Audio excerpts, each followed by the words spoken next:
কি রে বন্ধু, তুই এটি বসে আছো আর আমি তো খুঁজেছি।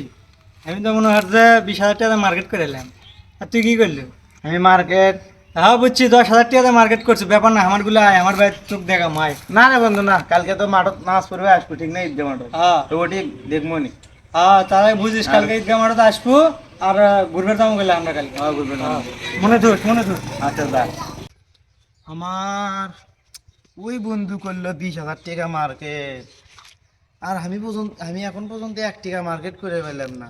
যাই দেখি আব্বা কাছে, যা কই যে মার্কেট করার টাকা দিই। না না আব্বা, আমাকে মার্কেট করার টাকা দাও। আমার বন্ধু 20,000 টাকা দিয়ে মার্কেট করে দিচ্ছে, আমাকে 10,000 টাকা দাও আমাকে মার্কেট করার। বাবা, তুই যে মার্কেটটা করে চাচ্ছ আমি তোকে দিলেমই নি। এমনি যে টানা পড়া সংসার, আবার এই যে দেখ মাঠত ধান করছি, ধানই এখন বন্ধু ঘরত লিয়ে দাঁড় পাইনি। আমি তোকে কেমনি মার্কেটটা করে দিই ক? কত কিছু বুঝি না। আগ বিকেলে মধ্যে মার্কেট করার টাকা দেওয়া লাগবে, নাহলে আমি বাড়ি ছেড়ে চলে যাবো। মাথা আমি গেলাম, থাকো তুমি। বেলটা রাগ করলো খুব, দিয়ে কারো কাছে লাভের উপরে টাকা পাইনি না তো। রমজান মাস শেষ হতে চললো, এখন পর্যন্ত কেউ সুদের টাকা নিতে আসলো না। এলাকার সবাই কি বড়লোক হয়ে গেল নাকি? বুঝলাম না। চাচা, ও চাচা, এই সাইকেল কি হয়েছে? তুমি তো রিল্যাক্সে বসে আছো, সেমাত বসতে মোবাইল টিপিচ্ছ, কিন্তু আমার বাড়িতেই থাকা হচ্ছে না। আমার তো একটা বেটা আছে না, শাহিন, হ্যাঁ, ওই সিয়ানা বাড়িতে থাকবার যাচ্ছে না। এত নাটক না কইরা মেন কথাটা বল, কি হয়েছে? দাদা, আমি অভিনয় করছি না, বেটা আমার বাচ্চা বাইরে যাচ্ছে। ঈদের মার্কেট না করে দিলে বলে বাড়িতেই থাকতো না, সেই জন্য আনা কিছু টাকা নিয়ে বেড়াচ্ছে আপনার কাছে। তাও জানো বেটাটাকে মার্কেট করে দিবে। এর আগের বার তুই টাকা নিয়েছিলি, ঠিক মতো তো সুদের টাকাটা পরিশোধ করতে পারছ না। না চাচা, এবার আমি সব দিয়ে দেবো। মাঠের ধান আছে, সেই ভরপুর ধান আছে, বেটা সহ্যই করিচ্ছে না। কইলাম যে ধানটা তো পরে তো কিনে দেবো আমি, কিন্তু তোমাকে আমি খালি 2,000 টাকা দিবা, আর ধান বেচে তোমাকে আমি 3,000 টাকা দিয়ে দেবো, ঠিক আছে? তাও আমি বেটাটাকে মার্কেটটা করে দিই। ঠিক আছে, বিকালে আমার বাসা থেকে এসে টাকাটা নিয়ে যাস। আচ্ছা দাদা, তাহলে ওই কথাই থাকলো। হ্যাঁ, আমি তাহলে আচ্ছা, গেলাম। ওকে। আচ্ছা ঠিক আছে। শোলটাকে আমি বাড়িতেও খুঁজে পাচ্ছি না, কোনটি ব্যান গেল। বাবা শাহিন, কে রে, তুই এটি বসে আছো কত করে?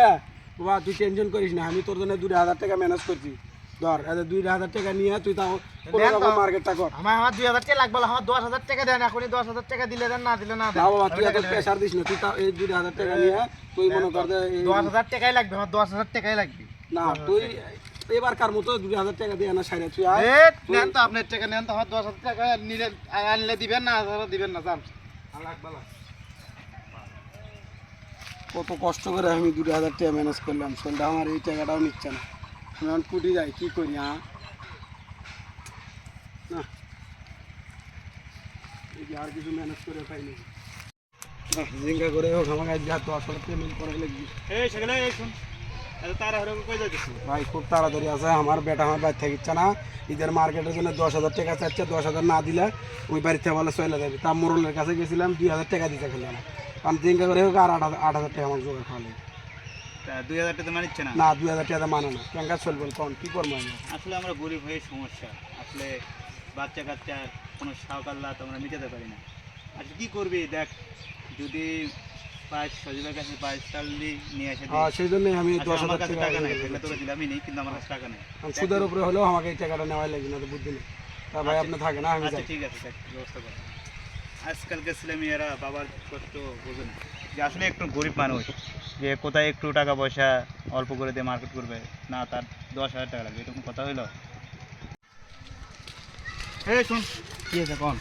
তুই বলে তোর বাবা কইছো 10,000 টাকা তোকে মার্কেট করে দেওয়ার লাগবে, ঈদ মার্কেট। ফাস আসি তো আমার বন্ধু যদি 20,000 টাকা দিয়ে মার্কেট করবে, আমি 10,000 টাকা চাইলে দোষ। তুই জানিস তোর বাপে 2,000 টাকা কই পাইছে? সেটা আমি জানি কি করব। সেটা জানে কি করবো মানে? হ্যাঁ, তোর বাড়ির নাই খাওয়া দাওয়া, ঠিক আছে, চাল লাইকে তোর বাপ এই 2,000 টাকা মোরলের থেকে আনছে সুদের ওপরে। জ্যৈষ্ঠ মাসে ধান কাটে, সেই 2,000 টাকার জন্য 3,000 টাকা তা দিতে হবে। তা তুই বুঝিচ্ছ না, তোর বাপ যে টাকা নাই, যা বাড়ি যা। থাকেন তাহলে আমি যাই। কি করলো চাচা এটা? আমার বাপ বলে মোড়ের থেকে বলে সুদের উপরে টাকা নিছে। আজ ব্যাট যাই, ব্যাট যা, আমার বাবুর থেকে ক্ষমা চামো। আমি আর মার্কেটের জন্য ইনকে জিত করে পেলাম। বললাম এই 10,000 টাকা মিল করে পেলাম না, বেটাটাকে আমি কি জবাব দেবো এখন? আব্বা তুমি এটি, আমি তোমার পুরো পাড়া খুঁজলাম পাইলাম না, আর তুমি এটি বসে আছো।